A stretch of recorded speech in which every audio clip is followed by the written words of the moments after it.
جی بسم اللہ الرحمن الرحیم ایاک نعبد و ایاک نستعین۔ میں آپ کی ٹیلی فون کالز کا بعد میں جواب دوں گا۔ سب سے پہلے میں اپنی قوم کے نوجوانوں سے کوئی 5 منٹ بات کرنا چاہتا ہوں۔ میں اس لیے اپنے نوجوانوں سے بات کرنا چاہتا ہوں کہ یہ جو اس وقت پاکستان ایک فیصلہ کن وقت پہ کھڑا ہے، اس میں آپ کے مستقبل کہ کس طرح کا پاکستان بنے گا، یہ اصل میں اس مستقبل کی جنگ ہے۔ اس میں آپ سب کو پتہ ہونا چاہیے کہ 2 راستوں پہ جا سکتا ملک۔ جس طرح آپ جب نماز پڑھتے ہیں تو آپ اللہ سے صرف ایک ہی چیز مانگتے ہیں کہ اللہ ان کے راستے پہ لگا جن کو تو نے نعمتیں بخشی، ان کے راستے پہ نہیں جو اپنے تباہی کے راستے پہ نکل گئے۔ تو قوموں کی زندگیوں میں بھی قوم انسانوں کی قوم ہوتی ہے نا، انسانی قوم بناتے ہیں۔ تو قوموں کی زندگیوں میں بھی یہ فیصلہ کرنا پڑتا ہے کہ ہم نے ایک تباہی کے راستے پہ جانا ہے یا اس راستے پہ جانا ہے جو مشکل بھی ہوگا، جس میں ہر قسم کی آزمائشیں آئیں گی، لیکن وہ ہماری عظمت کا راستہ ہے۔ اور وہ ہمارے نبی صلی اللہ علیہ وسلم نے، میں لوگوں کو اس لیے مدینہ کی ریاست کی بات کرتا ہوں کیونکہ وہ اللہ نے ہمیں حکم اس لیے دیا کہ ان کے راستے پہ چلو، کیونکہ مدینہ کی ریاست ہمارے نبی صلی اللہ علیہ وسلم کا راستہ تھا ہماری بہتری کے لیے، کیونکہ وہ ایک دنیا میں ایک بہت بڑا انقلاب آیا تھا۔ میں نوجوانوں سے بات کر رہا ہوں، آپ ضرور سٹڈی کریں کہ یہ کیا ہوا تھا دنیا میں، تاریخ کا حصہ کہ 622 سے لے کے 632 میں ایک ایسا فکری انقلاب آیا تھا کہ وہ انسان جن کی حیثیت ہی کچھ نہیں تھی، وہ دنیا کی امامت کرنا شروع کر دیا۔ یہ ہسٹری ہے، یہ میتھولوجی نہیں ہے، یہ کوئی کہانیاں نہیں ہیں، یہ انسانی ہسٹری کا ایک چیپٹر ہے۔ یہ 10 سالوں میں انہوں نے انسانوں کو بدل دیا تھا۔ صرف کوئی 12 سے 1400 لوگ مرے تھے اس پیریڈ میں، 10 سالوں میں۔ جنگوں میں 12 سے 1400 لوگوں سے زیادہ نہیں مرے، لیکن وہ فکری انقلاب تھا، انسان چینج ہو گئے۔ اور وہ کیوں، کیسے چینج ہوئے، وہ اگر آپ نبی صلی اللہ علیہ وسلم کی زندگی پڑھ لیں، ان کی سیرت پڑھ لیں، تو آپ کو سمجھ آئے گی کہ وہ لوگ چینج کیسے ہوئے۔ آج جو پاکستان کی پولیٹکس ہے، 25 سال پہلے میں نے جو شروع کی تھی، وہ آج ادھر پہنچ گئی ہے کہ آج ساری قوم نے اس فیصلہ کرنا ہے کہ ہم نے کدھر لے کے جانا ہے اپنے ملک کو، کیونکہ آپ کے ہاتھ میں، اور نوجوانوں آپ کے ہاتھ میں ہے۔ کیونکہ آپ نے، اگر آپ رائے حق پہ کھڑے ہوں گے جو اللہ کا حکم ہے، سیدھا راستہ رائے حق ہے۔ اگر آپ اچھائی کے ساتھ کھڑے ہوں گے، کیونکہ امر بالمعروف حکم ہے اللہ کا کہ اچھائی کے ساتھ کھڑے ہو، برائی کی خلاف کھڑے ہو، رائے حق پہ کھڑے ہو، جھوٹ کے خلاف کھڑے ہو، حکم ہے اللہ کا ہماری بہتری کے لیے۔ جب ایک معاشرہ یہ سچائی، حق اور اچھائی کے ساتھ کھڑا ہوتا ہے تو وہ معاشرہ زندہ ہو جاتا ہے۔ جب وہ معاشرہ بیچ میں بیٹھ جاتا ہے کہ اچھا جی مجھے تو کچھ نہیں ہے، تو میری زندگی کو تو کوئی فرق نہیں پڑ رہا، وہ جب انیکٹیو ہو جاتا ہے، جب وہ کچھ کرتا نہیں ہے، اصل میں وہ برائی کے ساتھ کھڑا ہو جاتا ہے۔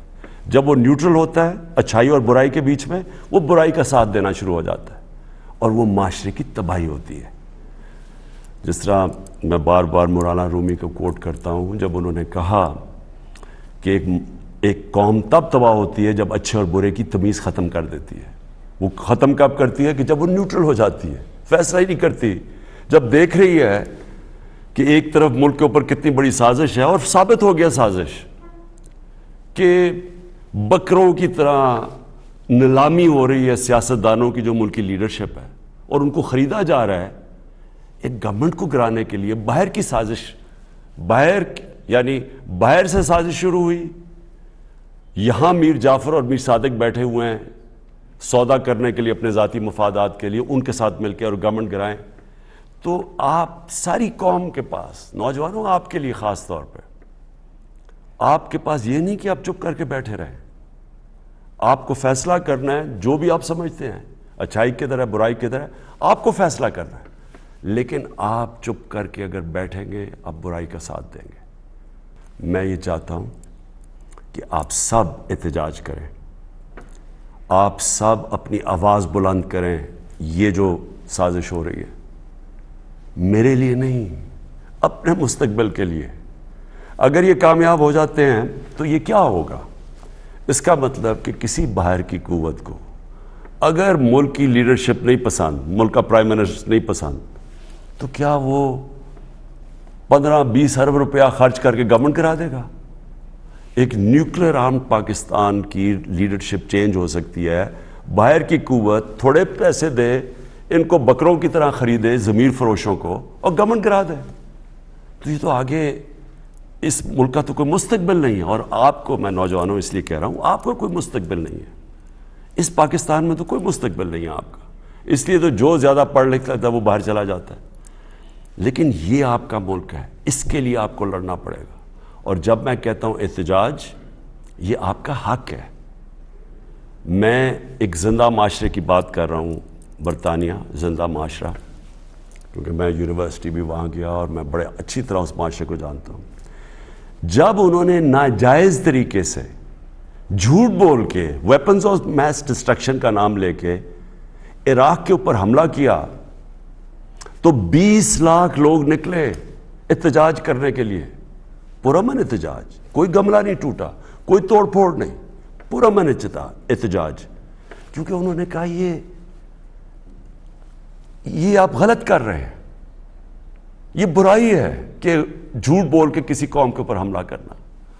20 لاکھ لوگ نکلے اور میں ان کے ساتھ واک کی، اور کسی پارٹی نے نہیں ان کو نکالا، وہ خود نکلتے تھے، گاڑی سے نکلتے تھے، بس سے نکلتے تھے، اپنا انہوں نے ایک پلے کارڈ اٹھایا ہوا تھا، اس پہ کہا تھا کہ میں جنگ کے خلاف ہوں، اور وہ چلنا شروع کر دیتے تھے۔ زندہ قوم، یہ اللہ کا حکم ہے آپ کو، امر بن معروف، کہ آپ اچھائی کے ساتھ کھڑے ہوں گے اور آپ اپنے مستقبل کو بچانے کے لیے کھڑے ہوں گے۔ اور پھر میں آپ کو ریپیٹ کر دوں کہ جو آپ کا احتجاج ہوگا وہ پرامن ہو، کسی قسم کا اپنے ملک کو نقصان نہ پہنچائیں۔ یہ ہمارا ملک ہے، ہم جب توڑ پھوڑ کرتے ہیں ہم اپنے لوگوں کا، اپنے ملک کا نقصان پہنچاتے ہیں۔ لیکن پرامن احتجاج، یہ اس سے سب سے بڑا خوف ہوتا ہے اس طرح کے غداروں کو، اس طرح کے غداروں کو جب پتہ چلتا ہے، یہ سب سے بڑا، جب قوم ایک کھڑی ہو جاتی ہے سچائی کے ساتھ، حق کے ساتھ، اچھائی کے ساتھ، یہ سب سے بڑا خوف ہوتا ہے ایک معاشرے میں ان لوگوں کو، ان غداروں کو جو اپنے ضمیر کا سودا کر چکے ہوتے ہیں، اپنے ذاتی مفادات کے لیے ملک کو غلام بنا دیتے ہیں۔ اس برے صغیر کی تاریخ میں بار بار بتا چکا ہوں، میر جعفر اور میر صادق کون تھے؟ ایک نے، میر جعفر نے انگریزوں کے ساتھ مل کے ایک مسلمان جو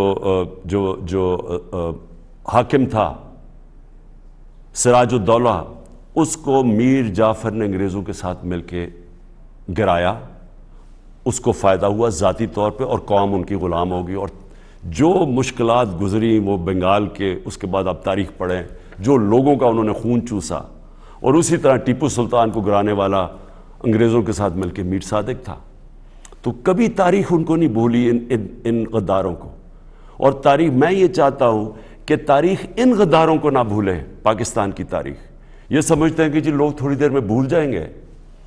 آپ کی ذمہ داری ہے نوجوانوں، آپ نے ان کو بھولنے نہیں دینا کہ جس طرح کی انہوں نے بے شرمی سے غداری کی ہے اس قوم کے ساتھ، ثابت ہو گیا کہ یہ باہر سے پوری سازش تھی، یہ ثابت ہو گیا۔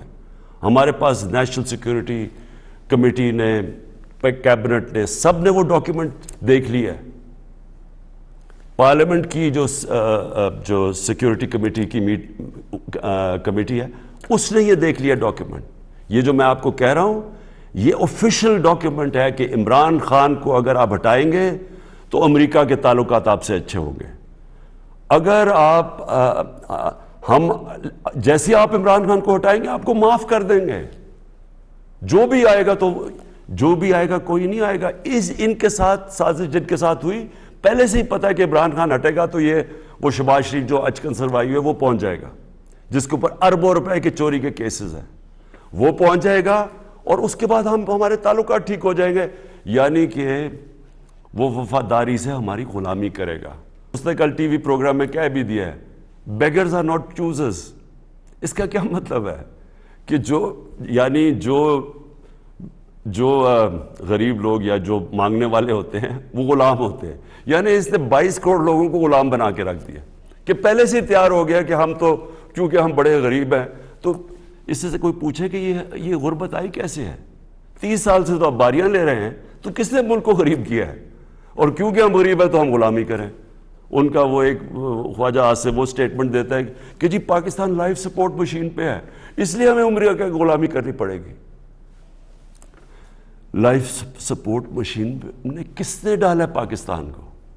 کون وہ حکومتیں جو 30 سال حکومت کر رہے تھے؟ یہی جو 3 اسٹوجز یہ مل کے 30 سال حکومت کر رہے تھے، تو آپ ہی نے تو ملک کو یہاں پہنچایا اور آپ کہہ رہے ہیں کہ امریکہ کی غلامی کرو۔ تو میں نوجوانوں آپ کو بات جو آخر میں کہتا ہوں، اس کے بعد میں سوالات لیتا ہوں لوگوں کے، کہ دیکھیں قومیں، وہ کہتے ہیں نا وہ طفل کیا گرے گا جو گھٹنوں کے بل چلے۔ پہلے اگر آپ گھٹنوں کے اوپر آپ نے کیا گرنا ہے؟ جو قوم کے اندر خودداری نہیں ہے، جس میں جس کی عزت نفس بڑی نہیں ہے، غیرت نہیں ہے، وہ قوم کبھی بھی اوپر نہیں جا سکتی۔ تو جب آپ نوجوانوں سے میں اس لیے کہہ رہا ہوں کہ آپ نے اس ملک کی غیرت کے ساتھ کھڑے ہونا ہے۔ آپ ایک جس طرح مولانا رومی نے کہا، اور میں یہ یاد رکھیں، اس میں فلسفہ ہے پورا، کہ جب اللہ نے تمہیں پر دیے تو تم کیوں چونٹیوں کی طرح رینگ رہے ہو؟ اللہ نے آپ کو بڑی عظیم قوم بنایا ہے۔ پاکستانی جب میں اسکولوں میں تھا تو یہ سب سے تیزی سے اوپر جا رہا تھا ملک۔ یہ اس طرح کے چوروں نے آ کے اس کو کھا کے اور باہر پیسہ بھیج کے اس ملک کو یہاں پہنچایا ہے۔ اس میں اللہ نے کسی چیز کی کمی نہیں دی۔ تو جب آپ کو اللہ نے صلاحیتیں دی ہیں اتنی زیادہ، جدھر باہر جائیں بڑے بڑے عہدوں پہ آؤٹ اسٹینڈنگ پاکستانیز بیٹھے ہوئے ہیں، جو جا کے ان کو جب ایک نظام ٹھیک ملتا ہے اٹھ جاتے ہیں، یہاں ایسے ایسے زبردست پوٹینشل ہمارا ہے۔ تو ہم کیوں چونٹیوں کی طرح رینگ رہے ہیں ان طرح کے لوگوں کی؟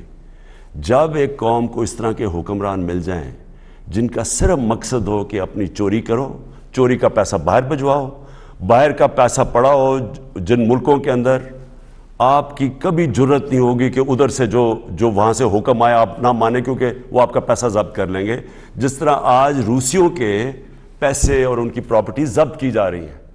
اس لیے ان کو بھی ڈر ہے، تو یہ ہمیشہ ان کی غلامی کریں گے اور ساری 22 کروڑ لوگوں کو آپ کے مستقبل کو غلام بنا دیں گے۔